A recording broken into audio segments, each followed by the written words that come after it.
Welcome everyone in my channel NP Maths, the point-to-point solutions for the every questions for the CBSE classes and NCERT.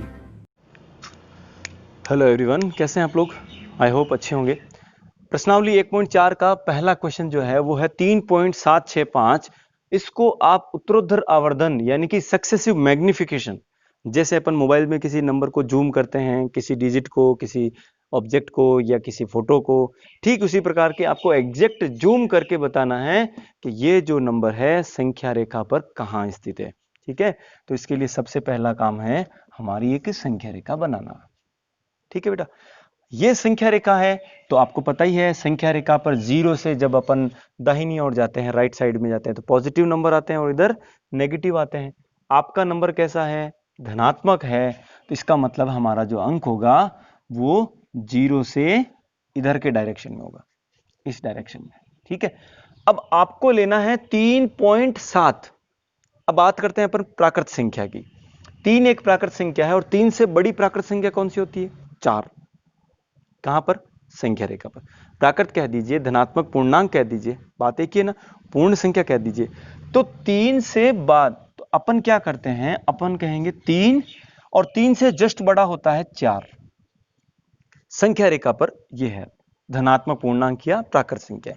तो ये जो अंक है ना वो 3.7 है, इसका मतलब 3 से बड़ा है। इसका मतलब 3 से बड़ा होगा तो नेक्स्ट अंक कौन सा होगा? 4 से छोटा हो जाएगा। तो ये कहां पे आ जाएगा? 3 और 4 के बीच में आएगा। अब बीच में आएगा तो इसको बीच में रखो भी। अब यहां से लेकर जब अपन यहां तक जाते हैं तो हमारे पास कितने? 4, 5, 6, 7, 8, 9, 10। ठीक है, ये 10 भाग कर दिए 3 से 4 के बीच में। अब कौन से भाग होते हैं?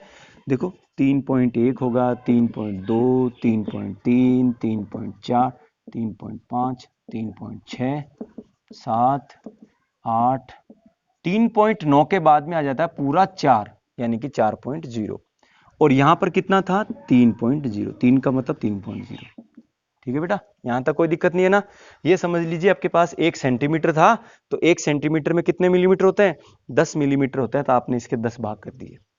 अब आप बताइए, आपका जो अंक है 3.7, दशमलव के बाद अपन एक एक अंक लेंगे।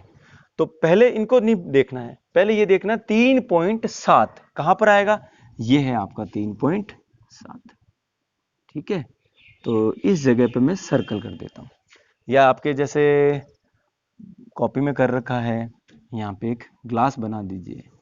आपने उस ग्लास को मैग्नीफाई करके देखा है। ठीक है, ग्लास मेरे से ढंग से नहीं बना है, आप ढंग से बना लेना। आपने बस उसको जूम किया है, जूम करके आपने उसको देखा तो आपका पॉइंट यहां मिला 3.7। अब अपन कहेंगे 3.7 के बाद कौन सा अंक आ रहा है? 6। अब ये देखना है तो ये कहां होगा? अब यहां आ जाओ आप।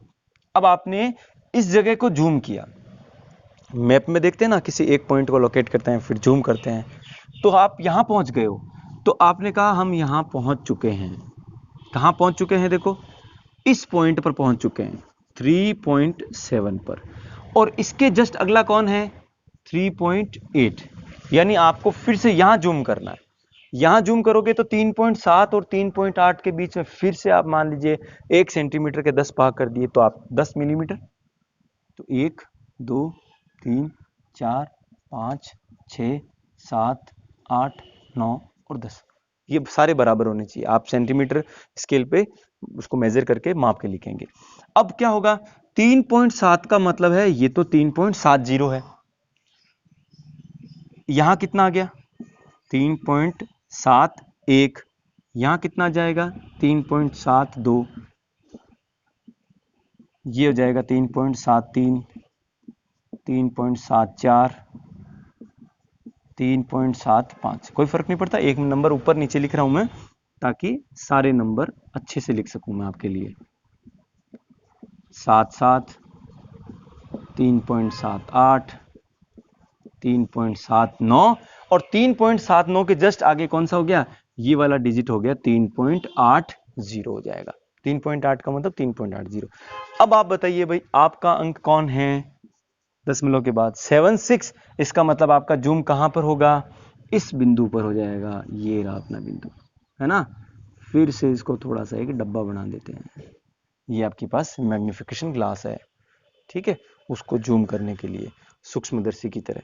अब यहाँ आ चुके आप, तो फिर से देखो यहां से जूम किया हमने, यहां पे आए, अब इसको और जूम करेंगे तभी तो 3.76 और अगला अंक कौन है 5, ये अपने को लाना है। तो क्या करेंगे, ये आपका दशमलव प्रसार, ये अंक है आपका 3 पॉइंट, यहां आ चुके हो आप, मेरे साथ साथ ही आ जाओ यहां पे।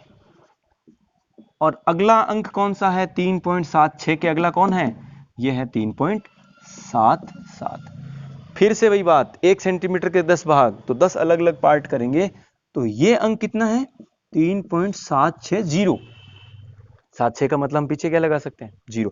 अब इसके 10 भाग करो, 1 2 3 4 5 6 7 8 9 और ये 10, ठीक है।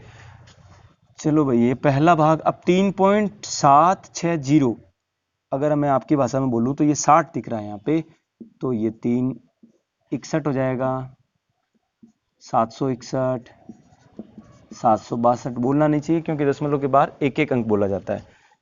तो यहाँ पे कितना आ जाएगा 3.763, 3.764, 3.765, 766, कुछ दिखा होगा आपको, कुछ क्या दिखा, बहुत कुछ दिख गया आपके चक्कर में, लाइन डिजिट भूल गया मैं।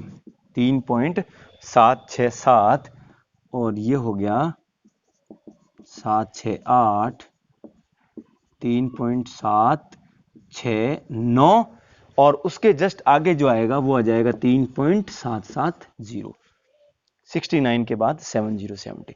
अब आप देखिए आपका अंक 3.76 कहाँ है, ये रहा 3.765, मिला ना। मिलेगा कैसे नहीं भाई, ढूंढने से तो भगवान मिल जाते हैं। तो ये आपका पॉइंट आया, यहां आपने उसको एक ग्लास बना दिया, तो इसका मतलब है इस जगह पर अपना पॉइंट 3.765 है, ठीक है। कॉपी में अच्छे से लिखें, स्केल जरूर यूज करना, पेंसिल से डायग्राम बनाना, ठीक है, और स्क्रीनशॉट ले लो। अच्छा लगे वीडियो लाइक कीजिएगा, शेयर कीजिएगा और सब्सक्राइब कीजिएगा चैनल को, अगर आपने चैनल को सब्सक्राइब नहीं किया है। Thank you.